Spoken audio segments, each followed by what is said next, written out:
Good morning. Let me straighten out this camera.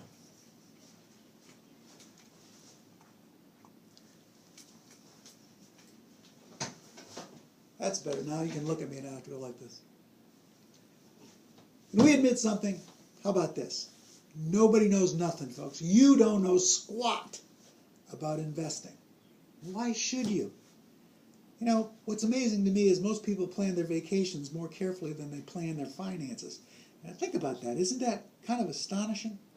We all make mistakes in life.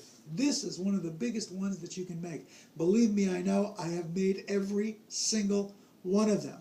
Now, in this series of videos that I'm going to be doing over the next several months, I'm going to be talking to you about those mistakes. And more importantly, I'm going to be talking to you about how you can correct those mistakes. So much of investing, so much of it is common sense. But you got to get past a hurdle. And the hurdle is you. Most folks make mistakes simply because they're human. They're not experienced. They don't play this game the way it should be played because they don't know the rules. They don't know how to do it. They don't know how to read the tea leaves. So they're left with what? Their emotion.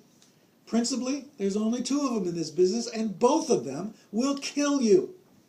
And I'm talking about fear and greed. We're going to be talking about the role of fear and greed in your investment decisions as we go forward.